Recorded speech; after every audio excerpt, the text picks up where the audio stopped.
Apa hukumnya kita orang Muslim membantu orang non-Muslim, bersedekah kepada non-Muslim? Apakah itu tetap akan juga menjadi pahala? Menjadi pahala yang sangat besar. Oh iya? Di dalam Al-Quran kita diperintahkan untuk berbuat baik kepada siapa saja, apapun agamanya, yang tidak memerangi kita. Bahkan suatu hari Nabi Ibrahim dalam salah satu hadis qudsi dijelaskan kedatangan orang zindik, orang ateis. 70 tahun umurnya, minta makan. Nabi Ibrahim ini kan punggawa tauhid. Wah, saya gak enak sama Allah ngasih makan orang ateis. Kamu masuk teis dulu deh. Masuk bertuhan. teis dulu ya. Kata orang ini, saya gak mau menukar sepiring nasi dengan iman saya bahwa Tuhan itu tidak ada. Dia pergi, ditegur sama Allah. Wahai Ibrahim, orang itu umurnya 70 tahun. Kenapa bisa hidup 70 tahun? Dengan keateisannya. Karena saya kasih makan setiap hari. Kemudian minta makan sekali ke kamu, kamu tolak atas nama saya. Ngibrit Nabi Ibrahim, dikejar orang itu, dikasih makan.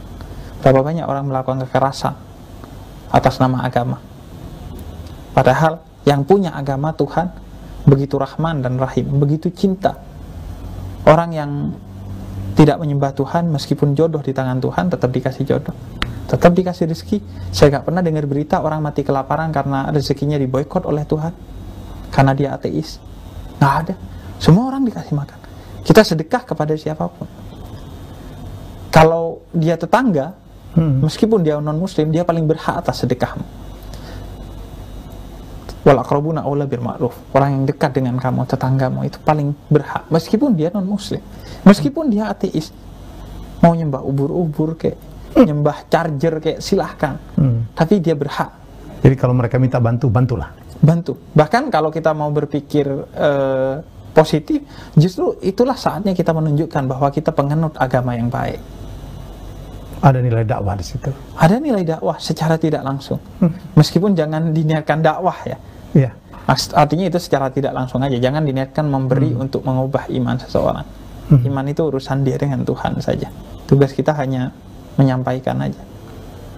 Atau juga, dan jangan pernah ketika memberi merasa kamu yang memberi. Karena itu hak orang miskin, kata Tuhan dalam Al-Quran. Bahasanya itu bukan kamu memberi, tapi sampaikanlah hak mereka. Jadi jangan sampai mereka meminta, jangan sampai kamu punya perasaan memberi. Itu hak mereka kok, cuma dititipkan oleh kita. Ilmunya tukang parkir lah. Punya banyak mobil tapi titipan. Malam hilang semua dia. Dititipkan aja. Iya. Itu seorang pemabuk pernah menasihati saya, Bang Helmi. Oh ya, real nih. Real, kisah nyata. Dia sangat berbagi. Entah kenapa ya, faktanya orang itu kalau ritualnya kurang, biasanya berbaginya tinggi. Pemabuk, penjudi itu biasanya sedekahnya tinggi. Nah, terus dia bilang, kain kafan itu gak ada sakunya. Jadi kita mati gak bawa apa-apa. Gak bawa apa-apa. Kain kafan gak ada sakunya. Gak ada sakunya. Ngapain lu? Jadi dia kalau punya itu sering dia bagi-bagi. Prinsipnya itu kain kafan gak ada sakunya. Hikmah dari seorang pemabuk. Dan dipelajari oleh seorang habib. Jadi karena itu saya sering bilang, kunci menuntut ilmu itu adalah kerendahan hati. Kunci masuk surga itu kerendahan hati. Mengambil pelajaran dari mana saja. Saya di awal-awal itu dipertanyakan, kok sama Coki? Kok sama Uus? Kok sama ini? Lah, gak ada jaminan kita lebih baik dari dia. Gak ada jaminan kita lebih surga. Gak ada jaminan, kita gak tahu. Gak tahu, itu semua hak prerogatif Tuhan. Jadi ya udah, jalani, mengambil hikmah dari mana saja, mengambil pelajaran dari mana saja, nikmati hidup. Menikmati hidup, karena menikmati hidup itu salah satu bagian dari bentuk syukur kita kepada Tuhan. Kadang orang kan traveling mulu loh, nggak ibadah loh. Lah, traveling itu ibadah. Karena ayat Tuhan itu juga ada di alam semesta yang disebut dengan ayat-ayat kauniyah. Orang traveling mensyukuri nikmat Tuhan, tahaddus bin nikmah, itu adalah ibadah yang sangat mulia. Makanya rendah hati, jangan sombong lah, jangan merasa ibadah itu hanya di masjid, sekolah itu ilmu itu hanya di sekolah. Tidak, di mana-mana.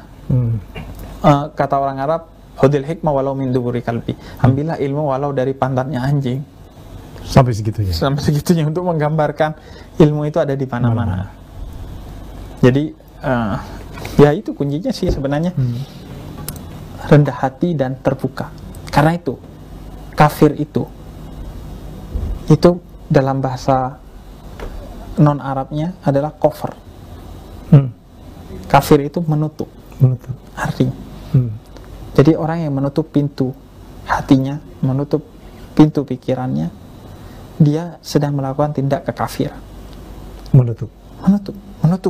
Misalnya, oh enggak, saya sudah enggak mau dengerin itu karena dia sekolahnya hanya sampai SMA. Oh enggak, saya enggak mau dengerin dia karena dia non muslim. Oh enggak, saya enggak mau dengerin dia karena dia penjudi, pemabuk, pemerkosa. Itu tindak kekafiran. Menutup diri dari semua kemungkinan kebenaran yang ada, kebaikan yang ada, ilmu yang ada, hikmah yang ada, kebijaksanaan dan lain sebagainya. Habib, 1 jam lebih kita, luar biasa ini. Kayaknya harus rutin kita.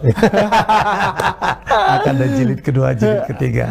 Kemarin udah dengan Mbah Tejo di sini ya. Dengan Mbah Tejo di sini.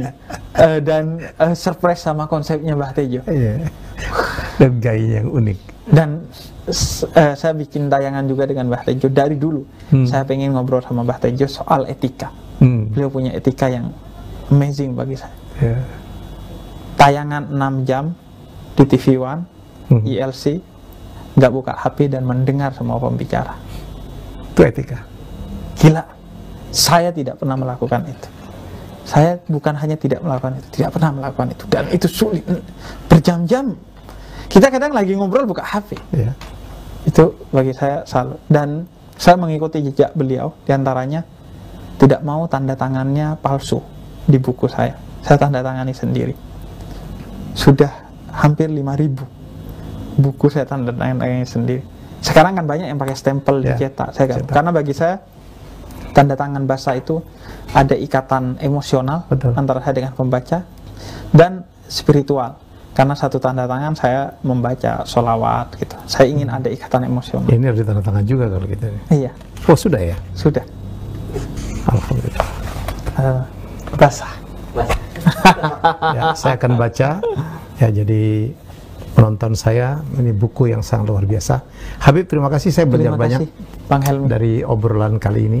Ya. Terima kasih, senang diundang. Teman ngobrol yang asik. Saya bukan senang, saya merasa satu kehormatan bisa menampilkan Habib. Inilah yang kita perlukan ya.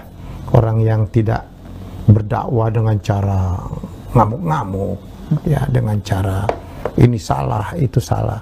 Habib, kita punya tugas luar biasa. Kita dengan gaya milenial, Anda harus pendekatan milenial. Kita kemarin miris ya, beberapa pelaku radikal itu mulai menular ke anak muda ya, yang melakukan bom bunuh diri. Umur 12 tahun. Iya, kemarin ada mahasiswi, ada apa gitu. Ya, Habib harus menyentuh mereka, Habib.